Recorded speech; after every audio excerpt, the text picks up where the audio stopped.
So hello there friends. So today what we're doing is custom carpet in a car. Also works for a truck. So we're going to go through this here pretty quick, and I'm not going to bore you with all the little tiny details, but I'm just going to show you basic techniques that I've learned over 43 years, and we're going to get this done for you. Now moving on to carpet. So we had to take out all the nasty ugly stuff, dirty, moldy, rotted stuff. So now got the wheel well here, or I guess the footwell, got the footwell cleaned out. So now what we're going to do is we're going to start off with a 20-ounce jute pad. Now you can go to 40 ounce if you like. It's totally up to you. So anyway, we're going to have a couple back-to-back techniques here for you in about a second. Just going to lay this out real quick.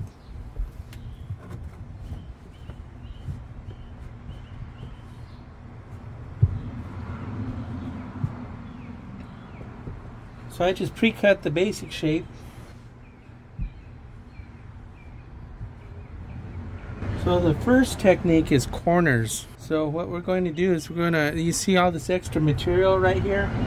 So there's like a bunch of bulk, and you know, it's like, what do you do with all that extra material that's in the way, right? Okay, so this is technique number 838. So what we do is we take that corner, put your finger right there in the corner, and then you can gather the material just like that in the corner. Take your Sharpie, mark the little valley on either side there. Take your scissors,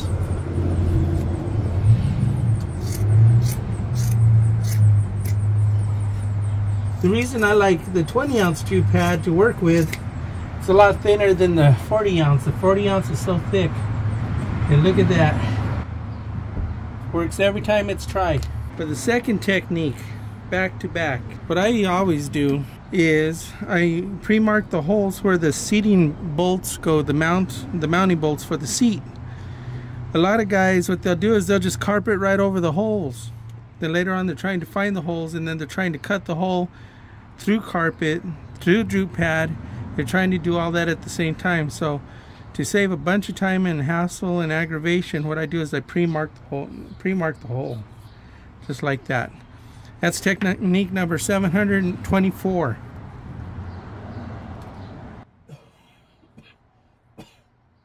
So I pre-marked the hole right there. The hole's right there. Same thing with this one here. So what I do with that, I just cut that one out. The whole key to pre-cutting the hole is when you finally lay it and glue it down, you don't want any of this fuzzy jute pad right here. You don't want any of that wrapping around your bolt that you're bolting the seat down with. So you want to make sure that there's none of this around that hole. Make sure it's nice and clear of the hole.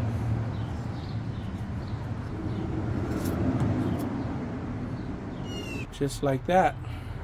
You can clearly see the hole. So now when you mount the carpet over the top of the jute pad, there's nothing behind the carpet. Let's transfer our measurement here to the 20-ounce jute pad.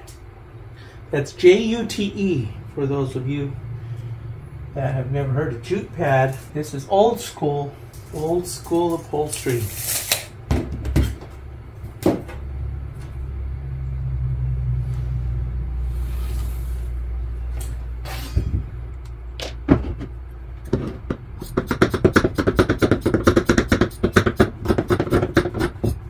Okay, let's go take this back to the car. So the reason for the jute pad is one for heat insulation. It's an excellent insulator against heat. The other thing is that it's excellent sound insulation. So some of you might be wondering, well, why isn't he using that aluminum-backed aluminum stuff on the floor and all that? Well, I'll tell you what.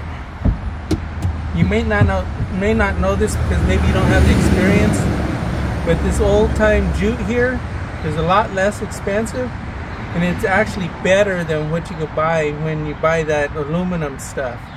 If you think about it, you bake potatoes in aluminum foil, don't you? When you freeze something, sometimes you'll freeze it in aluminum foil, or if you cook your pizza, you'll put it on top of aluminum foil. So why would you put aluminum foil in something that conducts heat and sound? Why would you put that in your car? I just wish that I was the inventor of that stuff. I'd be a billionaire.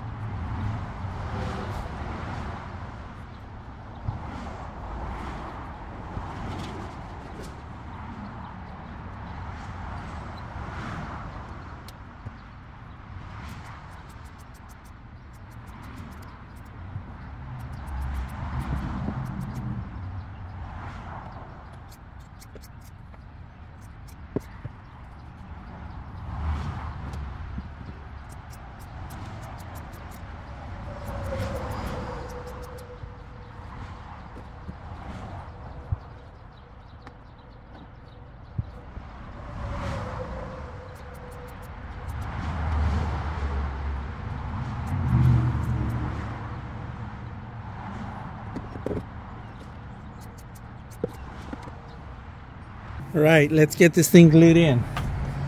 So usually what I do is I do half and half, so we know where the pad is supposed to be, right? The jute pad. So I'm just going to kind of fold it over like this a little bit. We'll go ahead and glue this half right here.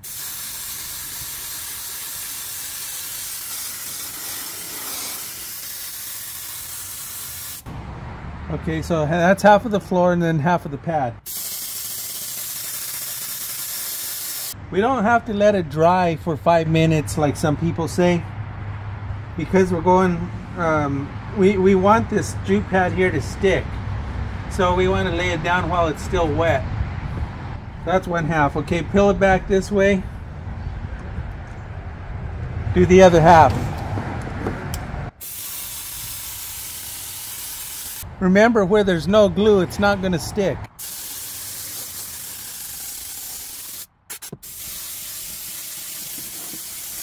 Okay, so everything's glued. So that's really my technique number 289. Is where we do the half and half like this. Making the patterns for the carpet, for these corners here, is going to be much the same how we did with the jute pad right here. How we gathered up the corners, marked it, cut it. So that's what I did here. The same thing with the carpet. So you can see here where I made that V notch there, and that gives us that pattern. Same thing here with this corner here, and that's how we get that kind of a perfect fit right there. We're going to do the same thing here when we go to glue this down. We're just going to peel this back halfway. Then we're going to do the same thing. We're going to glue half and half. I usually try to get extra glue in those corners. Right there. Right in the corner.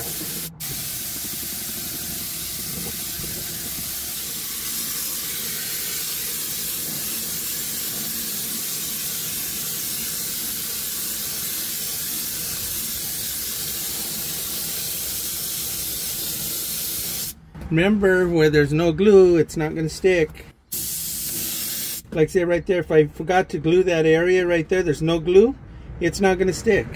And it's going to be floating, there'll be like an air bubble. Just go and lay it back down again.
So here's a good example of the pattern making.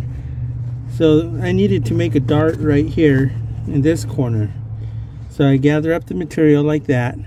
Like you get a V shape. Take a chalk, mark it just like that. That way you know where to cut your carpet. So what you're going to do is on either in the inside, this side here is where you're going to cut the carpet. And then once you do that, then you have your pattern. I'm going to put it on the sewing machine, sew up that dart, and then this side here is ready for install.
Here we got a basic carpet install with basic patterns, basic trimming, and laying how to lay it in 50-50.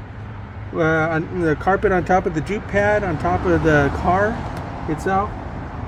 So anyway, all that's left on this project here is just to trim out all the edges and put all the parts back on. Put the seats back in. So that, my friends, is another one. So next time, we'll see ya. Yeah.